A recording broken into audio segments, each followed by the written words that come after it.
আজকে একটা নতুন ডিপ ফ্রিজ কিনে নিয়ে আসছি।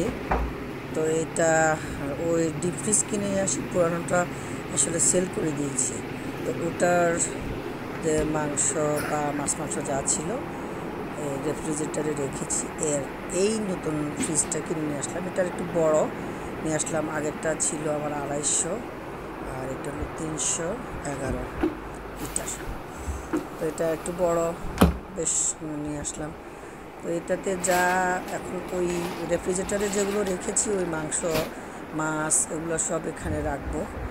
আর হলো এখানে যেগুলো আছে এগুলো আবার এখানে সেট করে রাখছি।